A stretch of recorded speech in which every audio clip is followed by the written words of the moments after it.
Disebutkan tentang perdebatan Syekh Abdul Qadir Jailani dengan syaitan, dengan iblis, debat dengan syaitan, ya. Dan itu disebutkan oleh Syekhul Islam Ibnu Taimiyah rahimahullahu taala, dan dikatakan oleh Syekh Shalih Al-Fauzan hafizahullahu taala, ini menunjukkan bagaimana kecerdasan fikihnya Abdul Qadir Jailani. Sampai Syekh Shalih Al-Fauzan hafizahullahu taala mengatakan, ini menunjukkan kecerdasan fikihnya Syekh Abdul Qadir Jailani ketika berbantah dengan syaitan. Bagaimana kisahnya? Dijelaskan, suatu ketika beliau mengatakan, saya sedang safar, dan ketika itu cuaca sangat panas sekali, ala harri fi ba'dil asfar, panas sekali. Tiba-tiba ketika panas terik gitu kan, karena matahari memancar luar biasa, tiba-tiba ada awan. Awan itu menaungi kepalaku, menghalangi antara terik matahari dengan kepalaku. Dari situlah tiba-tiba dari awan hitam yang menaungi diriku, kata Syekh Abdul Qadir Jailani, nada munadin, tiba-tiba ada yang menyeru dari langit sana, ada yang menyeru dan mengatakan, ya Abdul Qadir, ana rabbuk, wahai Abdul Qadir Jailani, saya adalah Rabbmu. Maka Syekh Abdul Qadir Jailani rafa'a ra'sah, melihat ke langit dan mengatakan, antallah la ilaha illahu, apakah engkau adalah Allah yang tidak ada sembahan berhak disembah kecuali Dia? Maka kemudian suara itu ada lagi di langit dan mengatakan, ana rabbuk, saya Tuhanmu, ana rabbuk, saya Tuhanmu.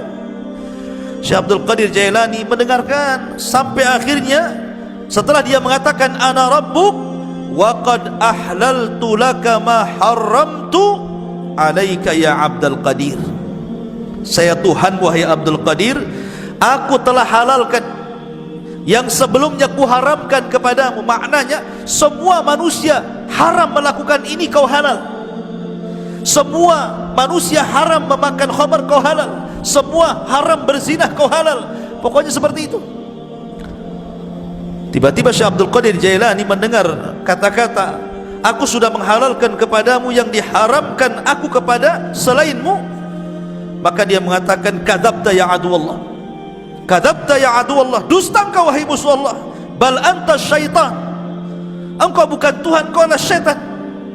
Fatamazzaqat tilkas sahab, tiba-tiba awan hitam itu langsung berpecah, menyebar, ya. Lah dari situlah tiba-tiba kemudian muncul lagi suara dan mengatakan, ya Abdul Qadir, najauta minni bifiqhika fi dini, wahai Abdul Qadir, engkau sudah selamat, ya. Najauta minni, engkau selamat dariku dengan kecerdasan fikihmu dalam agamamu. Laqad fatantu bihadzal hilah qablaka 70 rajulan, sungguh sebelum itu, kata syaitan, aku sudah memuji 70 orang semisal kamu dari kalangan para ulama, kalangan zuhad, dan mereka terkena fitnahku kecuali kamu, katanya, ya.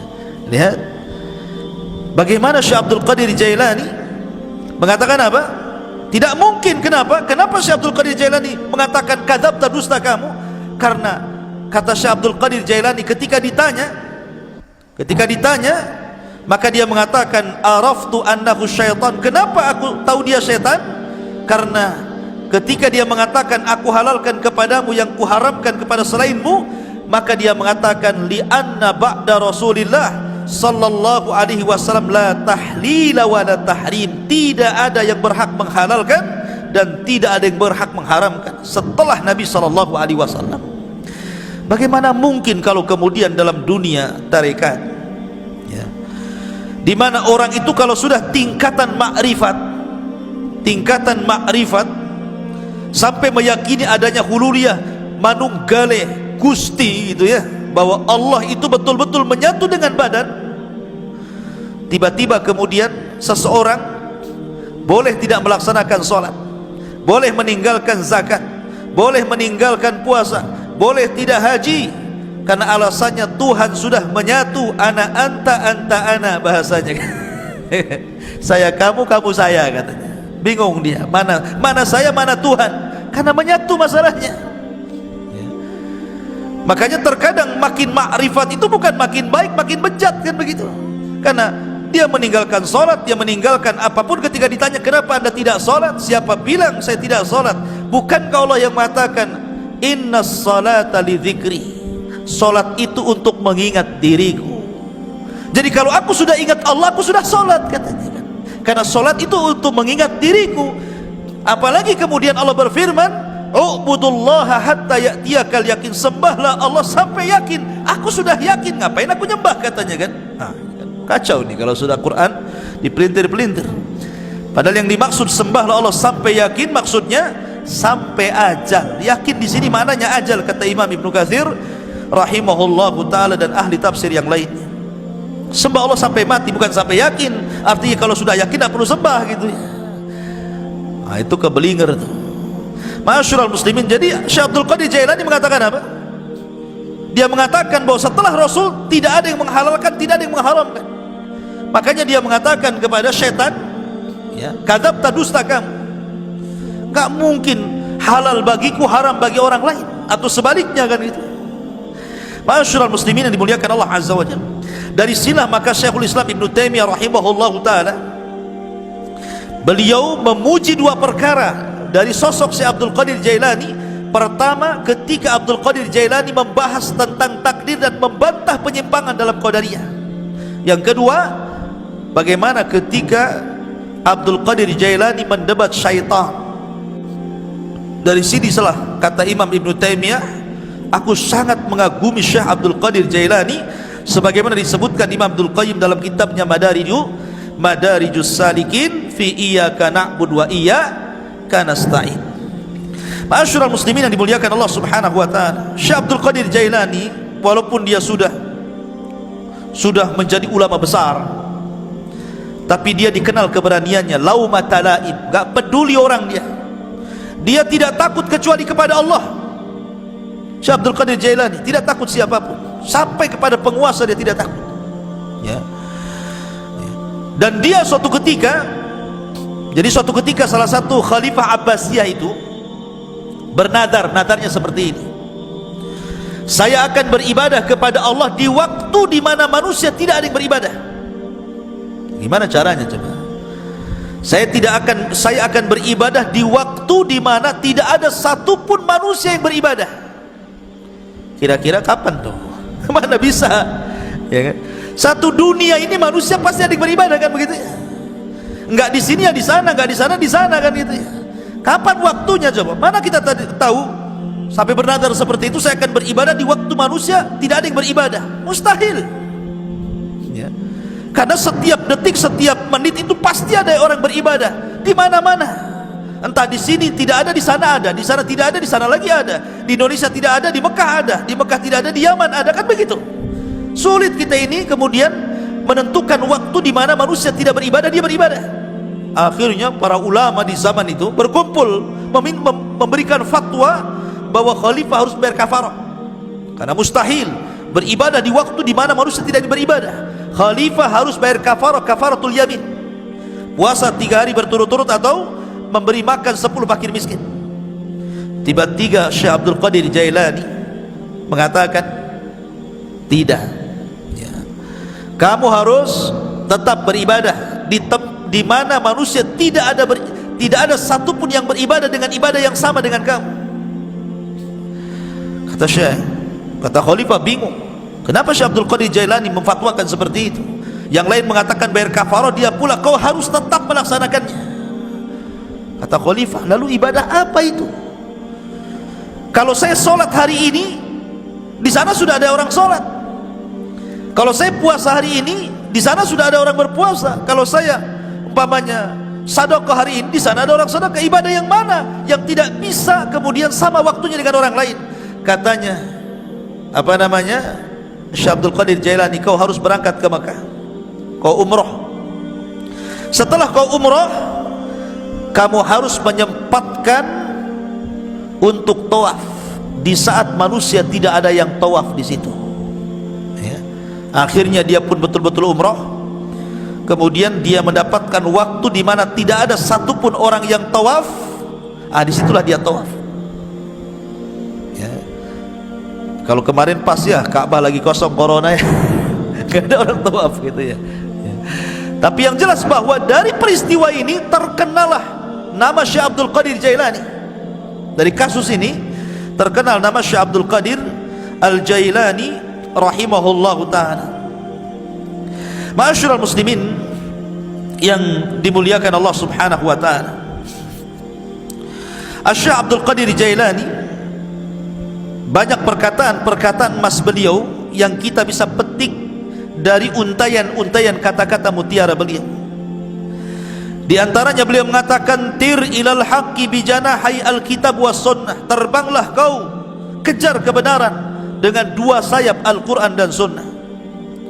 Kemudian juga beliau mengatakan, akhrijud dunya min qulubikum ila aidikum fa innaha la tadurrukum. Keluarkan dunia dari hati-hati kalian, letakkan di tangan-tangan kalian, karena kalau itu yang kalian lakukan maka dunia tidak membahayakan diri kalian. Itulah zuhud namanya, meletakkan dunia di tangan dan mengeluarkan dari hati. Sebab kalau dunia lenyap, hati tidak terganggu karena dia serahkan kepada Allah Azza wa Jalla. Itulah hakikat zuhud. Walaupun dia kaya, selama kekayaan berada di tangan, hatinya diserahkan kepada Allah. Walaupun harta harus hilang, maka hati tidak mungkin terpikirkan dengan hilangnya harta. Kemudian beliau mengatakan, la tadlimu ahadan walau bisu'i dhannikum fa inna rabbakum la yujawizu dzulma zalimin. Jangan kalian menzalimi siapapun walaupun dengan suudzon, karena Rabb kalian tidak mungkin melewatkan kezaliman orang yang zalim. Orang zalim itu terbatas, ya. Tidak mungkin kalau dia menzalimi kemudian betul-betul kita ini mendapatkan kecelakaan sesuai kehendaknya. Tidak, karena kezaliman yang dia lakukan pun sudah dicatat di Lauhil Mahfuz. Bahkan dalam khutbahnya beliau mengatakan, ayyuhan nas, wahai manusia, ya ibna Adam, wahai anak Adam, ishma syi'ta fid dunya fa innal mauta sayati. Hiduplah kamu di dunia sesukamu, karena kematian akan mendatangi kamu. Wa ahbib dunya mastata' fa innaka satufariqaha. Cintai dunia sekehendakmu, karena dunia pasti akan meninggalkan kamu. Wa'mal mastata'ta fa innallaha bi amalika sayuzik. Beramalah semampu kamu, karena sungguhnya Allah dengan amalanmu akan membalas seluruh amalan. Dan banyak kisah-kisah yang menarik. Tetapi kalau kita melihat Syekh Abdul Qadir Jailani ini, ikhwan, dia seorang ulama Hambali. Ingat, seorang ulama Hambali. Memang dia itu punya kelebihan, kalau dia berceramah, memang dia seorang orator.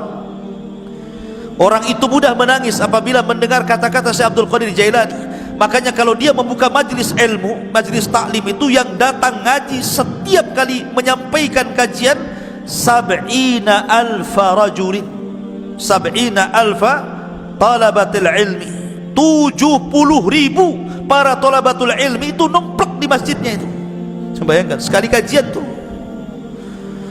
Kalau di musim corona ya nggak ada yang ngaji, ya kan? Walaupun tidak di musim corona, siapa kecuali tabligh akbar lah ya, bukan kajian rutin. Kalau kajian rutin berapa orang aja kan itu. Ini setiap ngaji 70.000 numplek di situ, coba bayangkan. Kan ulama luar biasa. Ya, makanya kemudian terlahir para ulama dari Syekh Abdul Qadir Jailani. Dan banyak para ulama sezaman dia mengambil akhlaknya, mengambil petuahnya, dan dia pun melahirkan ulama-ulama dunia setelahnya. Tetapi para pengikut setelahnya sampai hari ini banyak yang gulu ekstrim, melampaui batas, bahkan memuji Syekh Abdul Qadir Jailani melebihi kapasitas dia sebagai manusia. Bahkan ada yang sampai menuhankan, naudzubillah, ya, sampai menuhankan Syekh Abdul Qadir Jailani. Dia manusia, dia ulama, sama dengan ulama-ulama yang lainnya, karyanya banyak. Terkadang orang-orang yang mengkultuskan Syekh Abdul Qadir Jailani, dia sendiri tidak paham siapa Abdul Qadir Jailani, bagaimana karya-karyanya, bagaimana pengetahuannya, bagaimana pendapat-pendapat dia seputar sholat, seputar zakat, seputar puasa, muamalah. Kadang nggak paham, ya. Dia hanya terbawa cerita orang, terkadang cerita khurafat-khurafat yang ditimbulkan, yang tidak ada sanad kepada beliau, akhirnya mengkultuskan dan sampai menuhankan, naudzubillah. Ingat bahwa manusia tetaplah manusia. Kita hargai dia seorang ulama besar, ulama hadis, ulama tafsir, ulama fikih, sama dengan ulama-ulama yang lainnya, ya. Dan kita mendoakan rahimahullah, semoga Allah merahmati Syekh Abdul Qadir Al-Jailani. Apalagi nasab beliau memang dua-duanya keturunan Hasan dan Husain, dari jalur bapaknya Hasan dan dari jalur ibunya adalah